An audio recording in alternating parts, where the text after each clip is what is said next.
I mean, at first, I didn't know what to expect. Someone's always not gonna like what you're doing. Amna Rehman is only 14 years old. I mean, where do I start? She has done movies, TEDTalks. She's now training students at her own school in public speaking. I remember this very, very, very clearly. She remembered me from it and she contacted my mom and she was like, and it's a really bad thing to be thinking right before you're going to deliver a speech. My mom called me and she was like, can you come back home real quick? I just have something to tell you. I came back and she was like, got the part in the movie. what? Yes.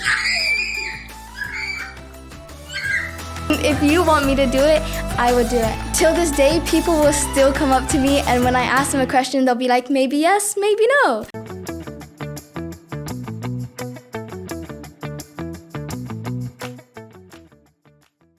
Hi everybody, and welcome back to another episode of Junior Gladiator Kidpreneurs, where we interview children that have inspiring stories to tell. And do I have an inspiring young lady here today?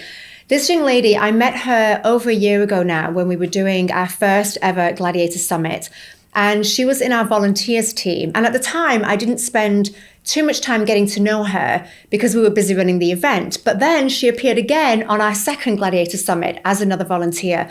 And that's when I really began to learn about her as an individual, find out more about her as a person. And I've just been so impressed by her ever since.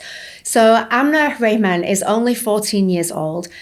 Where do I start? She has done movies, she's done TED Talks, she's now training students at her own school in public speaking, and we've just snapped her up to be the new host for our Junior Gladiator Kidpreneurs. So I am beyond excited to have her in the studio today, and more excited that we can introduce her to work with us in the team. So Amna, welcome to the studio. Thank you so much. I'm so excited to be here. Hi, everyone. Aw, I am so excited that you're here. Now, just before we start, I've got a list of questions that I'd like to go through with you. But before we jump into that, just tell us a little bit of background information about who you are. Okay, so my name is Amna Rehman. I'm 14 years old. I'm turning 15 March 21st. I love playing football and I love doing public speaking and acting and performing arts. It's something I've been doing since a very young age. So when I was 9 years old, my mom put me in public speaking and performing arts and stuff like that. And that really encouraged me and it really made me gain confidence to continue it. And I have a natural talent for it, thankfully. And I really do love doing it. So after a few commercials and commercials and getting to be in front of the camera, I realized how much I actually do love it and putting myself out there and speaking up for myself. And I've continued since then. And that is one thing, thank you, that I see about you. When the camera turns on, there's something within you that comes alive, which is very different to most of us, because most of us, and me included, when the camera comes on, I kind of want to hide away from it or not, shine. Yeah. But with you, so going back from the age of 8 then, so you, at age 8, mum said, okay, let's look at public speaking and acting.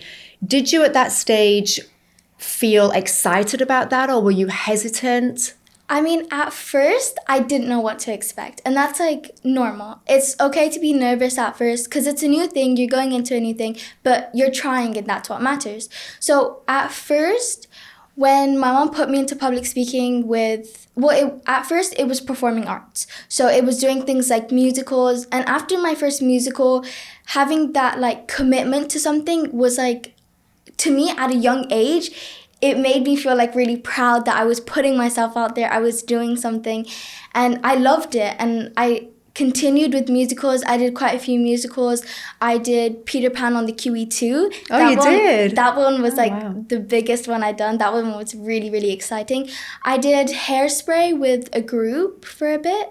That was also really good. And I loved it. I loved it so much. At first, I was very unsure, but then after a while, I knew I loved it. I knew that's what I wanted to do. How do you think you got over those feelings of, because I think that's one of the reasons that people maybe don't try new things. Yeah. Because they have this fear and they're afraid of failure or they're afraid of being judged. what did you do? Because I know also you're very interested in neuroscience, so I'm interested to talk about that with you as well.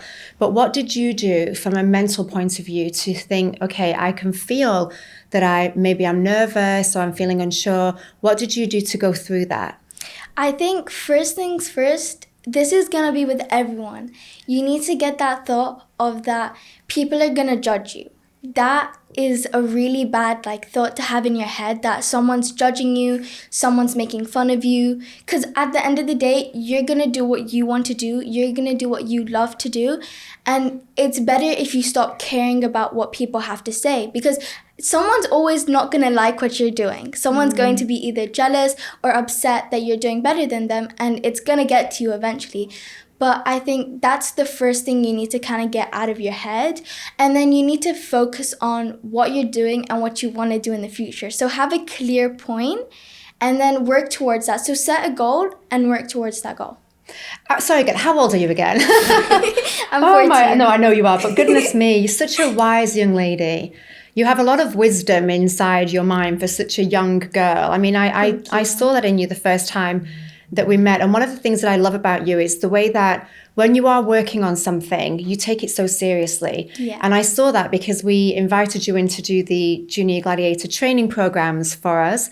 And I saw the way that when you came into the studio, you'd already prepared your script, you'd practiced again, you took it very seriously. And that's really, I admire you for that. Thank you. For taking things, to that level and putting your best and your all into it. Where do you think that came from? That quality that you have within you to always give your best? Because I think that's come from somewhere. So it's good. I'm gonna say my mom. Everything, all of my amazing skills have come from my mom. She's encouraged me. She's my role model. I look up to everything she does. I think seeing her work really hard in what she does. So she studies neuroscience. She has her master's in neuroscience now. And she's done multiple things with neuroscience, like RTT program. And seeing her do that and seeing her how do I put it, blossom is such an amazing thing to see. And I look up to her, so I want to be like her. So anytime I see her doing something, it makes me want to do something as well. That's really interesting, because we do talk about that with parents, and we say children don't necessarily learn from the words. They learn from watching. Yeah. So you're seeing your mom working hard and developing herself, and that automatically triggers something within you. Yeah. That you want to be like mom. Yeah. Aww. I want to come up and give you a hug, but I'm not going to do that just yet.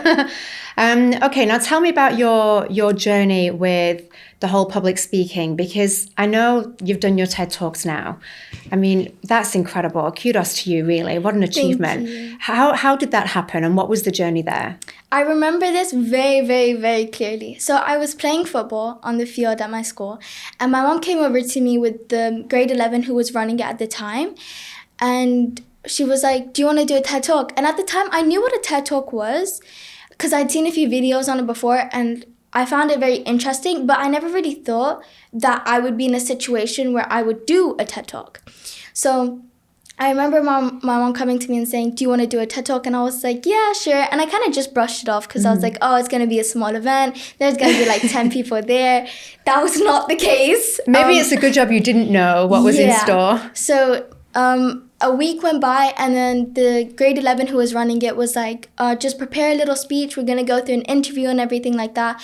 And at that point, I still didn't know oh, it's going to be a big event. It's going to be something really serious, and I have to focus on it. I was like, oh yeah, I'll just show up and I'll do my speech and stuff like that. So then we went through the interview. It was really good. The interview was probably my favorite interview. It was very natural, and I was able to be myself. And then I got selected, and then I had to go through another round of interviews and stuff like that. And I was like, 2 interviews? This is really serious. And they were like, yeah, there's about 30 speakers who are gonna go against you as well. And I was like, oh, great. So then wow. my mom helped me write my speech. Well, she basically wrote my speech, and I learned it, and my mom helped me memorize it. And then when I was memorizing it and when I was performing it to myself, to my friends, I was really excited and a little bit nervous because I was like, this is really serious and it's my first TED Talk. But I memorized it. It was a really good speech, and I had a saying in that speech. It was maybe yes, maybe no. And my speech was basically about uncertainty. And till this day, people will still come up to me, and when I ask them a question, they'll be like, maybe yes, maybe no. So it's continued on. And when we got to the actual event, and it was my turn to go up on stage, and I saw how many people were there, I was really like, I wasn't so much as nervous. I was really excited because I'd memorized my speech, I knew what I was saying, and I wanted to share a message with other people.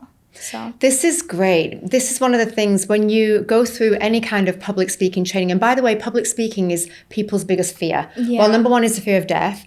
And number two is the fear of public speaking. So the fact that you've mastered that skill is going to serve you very, very well in life. So kudos to Mom for pushing you through that. But I think when you're looking at public speaking, definitely rehearsing the speech, and I think this is maybe what people don't do enough of. Yeah. They have an idea of a topic that they want to talk about, and then they go on stage, but when you're there, there's so many other things to think about. The lights, the camera, the audience, and suddenly the mind may go blank. Exactly. So the fact that you've mastered that skill of rehearsing, practicing, and I did see that in the training. I could tell that you'd been rehearsing and practicing a lot before you came to do the training, which is a really, really great skill to have. And I think that's really important for people to definitely understand when they want to go into speaking. You can't practice enough. Yeah. Sooner or later, you're going to accidentally forget it, or you're going to do it too much that you're going to be like, oh, I know it. And then you're going to get up on stage and you're going to be worrying about, oh, do they think my speech is okay? Do I look okay? Is my outfit okay? Is my hair okay? You're going to be worrying about so many other things that your mind is going to go away from what you're actually saying. So I think you need to go over it again and again and again and again, in whatever way works for you. Exactly, and make it part of you. Yeah. How did you feel when you had finished the speech then? And how long did it take for you to know? Was it a competition? No, it was like, so the interviews, there was a lot of people who were being interviewed. So there were 30 speakers who were being interviewed. So it wasn't a competition. How No. did you feel?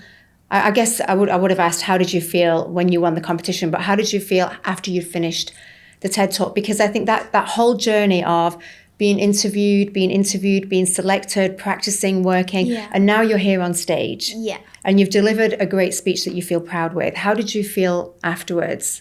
Well, it was an amazing feeling. I finished the speech and everyone was cheering. And I kind of realized in that moment, because I used to think when I was up on stage, the first thing that was in my mind before I got on stage was, are they going to judge me? And it's a really bad thing to be thinking right before you're going to deliver a speech. But I got up on stage and I did it, and it was amazing. And then afterwards, when people were cheering and they were really happy, and I felt like they really understood not only me, but my speech, it was such an amazing feeling. And it was like relief because they enjoyed my speech and I was able to help someone. Aww. And what was the feedback afterwards? Well, my principal at the time, he loved it. Afterwards, I can't remember the question he asked, but he used the maybe yes, maybe no. And yeah, like I was saying, to this day, people will still mention maybe yes, maybe no. And my friends, they loved it. They congratulated me. We got flowers. We got a certificate. It was amazing. Oh, I'm so proud of you. Thank you. Well done. Really, that's overcoming huge amounts of fears, just going through that process. Yeah. And building milestones and walls and bricks within to be able to overcome things that are going to be presented later on. So amazing. Okay, let's talk about your film career. This is I'm really interested in because we've actually never spoken about this. No. So I don't know your journey to being chosen to be in a movie. Was it the first Emirati director that was in this? So I did a short film before that one. That one was kind of like an advertisement. It was a short film, but it was more like talking about Islam and it was called The Power of Dua, and Dua is basically when you ask God after like a prayer or genuinely whenever for help, for guidance, for anything. That's how we speak to him. So it was kind of like sending that message that even through hardship, there's always Dua, you can always go back to God. So that was the first one. That one was really good. And where was that? Where was that shot? That was in Expo. That was shot in Expo. Okay. It was here. And then the big film, the one that was out in cinemas, it came out last year, February 1st. We shot it back in 2022 in Thailand. It was during quarantine, so we had to interesting. Okay. we had to get COVID tests and stuff like that. But it was so good. Like working with them was amazing. I met the lady, the first female Emirati director. Her name is Naila Al Khaja. I did a commercial with her before for Expo, and it was like, she remembered me from it, and she contacted my mom and she was like, hey, I'm gonna film a movie and I think Amna would be a perfect fit for Yasmin. And I went to it, and I remember this. We went, and it was after school, and I was really tired, and we didn't have the script, we didn't have anything. It was like a improv kind of thing. We got there and I was like, oh, I'm really tired. And my mom was like, no, let's just do it. You never know. This could be a big opportunity. And I was like, no, I just kind of want to go home. I'm tired. Teenager, I don't feel like it. I'm tired. I want to sleep. And mom was like, okay, listen, we'll go through with it. And if you really don't want to do it, then it's fine. So then I went, and being in front of the camera, being with Naila and speaking to her, I was like, I love this. I'm in. If you want me to do it, I would do it. And then she flew us out to Thailand. We filmed. There was, I think it was 2 weeks of filming in Thailand. Well, tell me about that process then, because this is a whole new world. So suddenly you've gone for an audition and now you're on a flight and you're going to Thailand. Yeah. Tell me, how was it? It was amazing. I remember when the director called my mom, Naila called my mom, she was like, oh yeah, Amna got it. Like, she was excited for me and everything, and I wasn't at home at the time. I was out. My mom called me, she was like, can you come back home real quick? I just have something to tell you. Aww. I came back and she was like, she filmed it and it's on her Instagram. She was like, yeah, you got it. And I was so excited. I was screaming. I was jumping. I was so excited. And then 3 weeks before school, she was like, okay, we'll get you on a plane to Thailand. We'll do some of the filming there, and then we'll do the rest of the filming in Ras Al Khaimah. So we got on the plane. We were at Thailand. The hotel was amazing. Everything was, it was so unreal to me, because this is my first like big proper film. I'm being flown out to Thailand. I've never experienced this. So we did have to get COVID tests every 2 days, but that was for like our safety. No one got COVID during filming, alhamdulillah, so that was great. But filming was amazing. It was during early morning, but it was better. It was rainy. Because Thailand's lovely. hot. I mean, it's humid all year round, so it can't be easy when you're on set and you've got hours and hours of scripts to go through and you're hot. Yeah. What was your part then? Tell us about the part that you played. Okay, so I played Yasmin, and she's basically a little girl. So the main character, his name was Saroud. The actor's name was Saroud, but the character's name was Ahmed. And him and his mom lived together.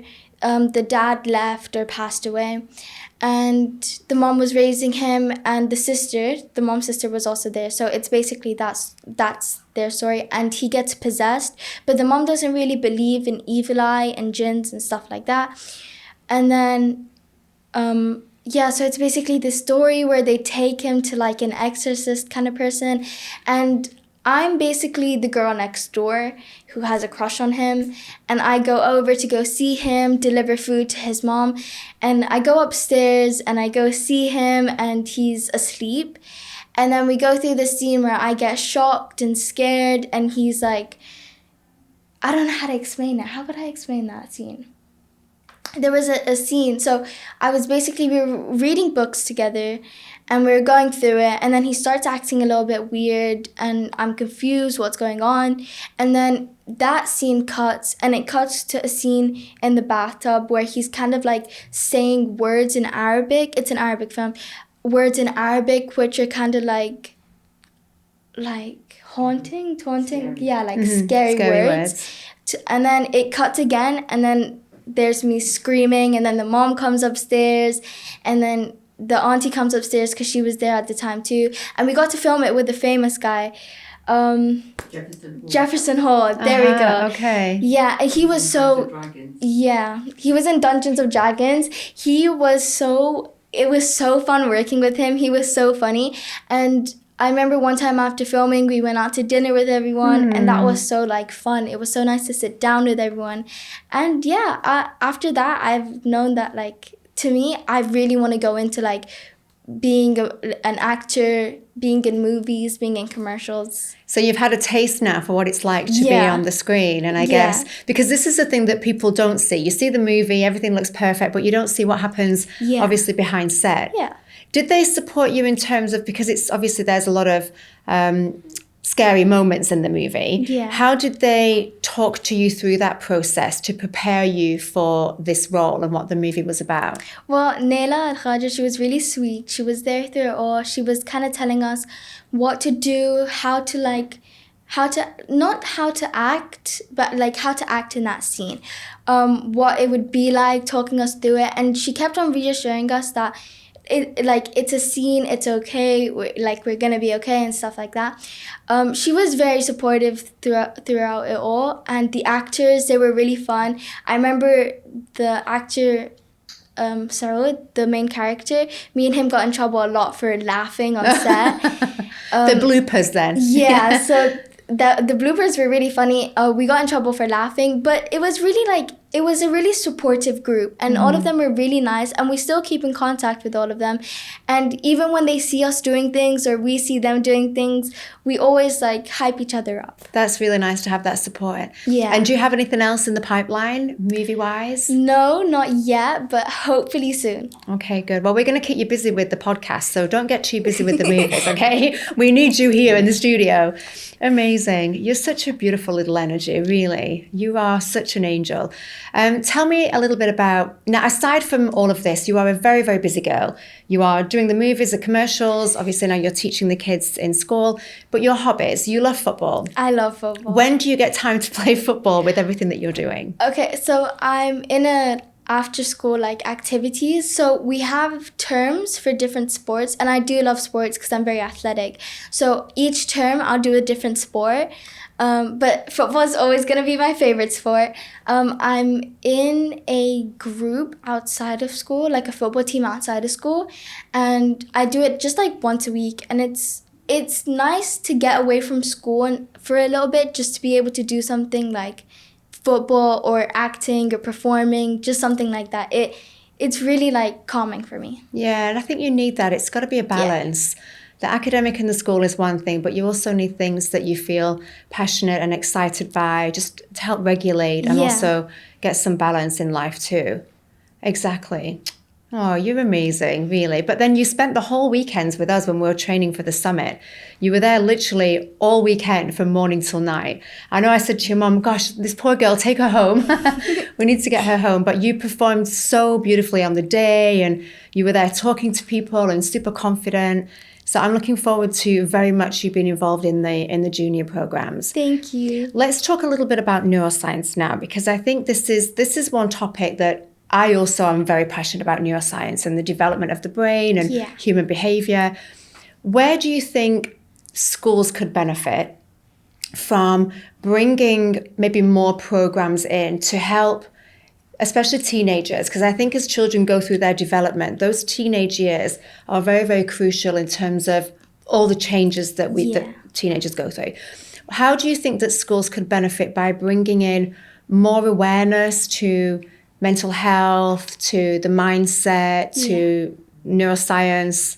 What's your views on that? So I think we do have a school counselor, and every school has a school counselor, but I think raising awareness for mental health, because I think especially in an IB school, going from like grade 7, 8 to 9, 11, then to 11 and 12, that's a big change. And mental health is then going to become a bigger deal because you have a lot more stress, you have a lot more to worry about. And I think having a school counselor there who knows what's going on in the brain, knows the changes, knows the neuroscience behind everything, and is just like comforting for people to go to, is a really, really big thing. And I think all schools should have a school counselor which every student can trust, can go to when they need someone just to talk to. Because I think nowadays a lot of people struggle with their mental health and they don't talk about it, especially teenagers.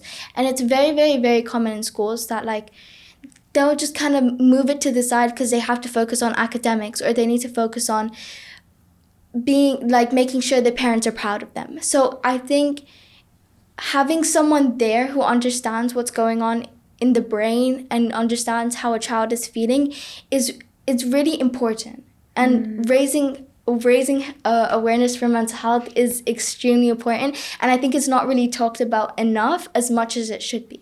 Do they talk about mental health in your school? Do you have any topics or specialists that come in? Yeah, and cover we do. So during moral education, they do talk about mental health. We do have a school counselor, and when there's like problems, friendship problems, people go to her. But I think we need someone there who's kind of like a therapist. To put it that way, like a therapist, someone people can go to and trust. Because I think there are school counselors, but it's a case of, oh, if I tell you this, you're going to go tell my parents how I'm feeling. And sometimes you just want someone to be able to trust. You want someone to be able to sit down with you and be like, this is what's happening right now, and I just want your help, to give each other a little bit of advice, and then just leave it in that room. And that's it. Yeah, I agree. Or maybe even, I think with a counsellor and a therapist, people tend to go to them when there's something wrong, or there's something that they need to talk about, when they've got to that point where they feel that they need help. But if they had those tools, like neuroscience, understanding the brain and what's happening, these thoughts and feelings are normal, there's nothing wrong with me, then sometimes we wouldn't even need to get to that stage of having a counsellor. Exactly. I think that for me, I'd like to see a little bit more educational awareness around what's happening to me. Yeah, 100%. And that way we don't have to spiral and come to these points where then we need maybe external help to help us figure things out. I think because when it comes to things like anxiety, ADHD, depression, your first thought is always going to be, is there something wrong with me? Is it my fault? Is something happening to me which I don't know about? And because there's a lack of awareness, there's a lack of education on neuroscience and the brain and like mental health. And growing up, you're going to change. Your mind's going to change. Your body's going to change. And it's normal. It's normal to feel that way. It's normal to develop anxiety. But I think we do need to start involving neuroscience into lessons, into development. Yeah, right? into development. Because it's part of being a human. Exactly. It's part of you. It's who you are. I agree with you. What would you say, because you are very young, but you've done so many things for your young years. What do you think has been one of the biggest barriers about being so young when it comes to getting opportunities or progressing yourself? Do you think people maybe not look down on you because of your age, but maybe dismiss a little bit because you are so young? When I was doing advertisements, it was a case of, oh, you're too young and we're looking for someone who's 20, who's 25. So they weren't dismissing me because of my age. It was, well, they kind of were. It was like, you're young now. Maybe when you grow up, then we'll have you in this. Maybe you can do this. And because you're young, because I'm young, there is a really big, like, age barrier. So sometimes when it comes to things, people are looking for older, more mature people. But, that's not always the case. And not only that, I think being young, having friends who aren't always in the same field as you isn't like the best. Because I'm not saying you're not always gonna find people who do what you do, like what you like and stuff like that. But sometimes you need to pick your friends very wisely. Because like you might have one friend who's like not really supportive, one person who's dragging you down all the time, and it's not the best thing, especially when you're young. That's gonna have a really, really big effect on you. And yeah, picking your friends wisely is like a really, really big thing. I really agree with that, because it's that friendship group and that tribe that can either elevate you or bring you down. What advice would you give then to maybe a teenager, somebody who is in a toxic friendship? How would they navigate and move away from that? I think first things first, sometimes, communication is key. For everything. Communication is key, whether it's like friendships, parents, relationships, anything like that. Communication is always key. So if you feel away, you might be getting lost in translation, and you just need to talk to them and be like, this is how I feel, and try and talk it out. And if it's that bad and it's really toxic, then sometimes it's just best to leave the friendship alone. Because we grow and we figure out what we like. We figure out ourselves. And sometimes you're not always going to be on the same path as your friends. You're not always going to be on the same path as other people. And it's okay to outgrow people sometimes. You're going to find your people eventually, and it's perfect. I like that. I think it's life. Sometimes we go in a direction and we grow with somebody, and sometimes we find that, okay, that we don't gel anymore. Yeah. And it's okay to go somewhere else. It is. It's always. I think now it's a case of, oh yeah, I've known you for this long. We can't really stop being friends now. But if you've outgrown someone, you should never force yourself to be friends with them. You've outgrown them. You like different things. That's okay. Just be mutual and leave the friendship. Yeah. Okay, let's talk about Junior Gladiator podcast. Yes! Okay, now, so we asked you with crossed fingers if you would host our Junior Gladiator podcast. And instantly you said yes, which I'm very happy about. Why did you say yes, first of all? Why is this something that you feel that you want to do? Well, like I said, I love putting myself out there. I love standing up for myself, and this kind of gives me like a voice. I have a platform, and I am able to talk on that platform, but I feel like here, people can come to relate to me, and having a child, having someone younger speaking and putting their points of view out there and talking to you about how they feel is a really big thing, because we have podcasters who are older, who are 20, 30, and older than that. And they're talking and they're putting their point of view out there, but you don't really relate to it all because they're older than you. You haven't gone through the same things. So I think having someone younger, having someone who has a voice, who will speak up for themselves, and not only speak up for like myself, speak up for everybody else, it's like a really, really big thing, and it's really important for everyone. I agree. Well, that's why we want you to do the hosting. So, well, we are very excited. I can't wait to see you in the first podcast, which will be recorded next week. And we have lots of ideas for doing creative things and fun things, not always sitting in the studio. So let's see where this develops. I'm super Amna, excited. you really are my shining star. Really, I'm very, very proud of you. I've seen a little bit of your journey from when we first met over a year ago, and I genuinely cannot wait to see where your journey goes and also be a part of that journey with you. So thank you. Thank you for being here today. Opportunity. And we'll see you next time we see you. You'll be on this side. Yes! Thank you so much, everyone, for joining us. I mean, what to say? She's just incredible. We'll see you next time. Thank you. Bravo.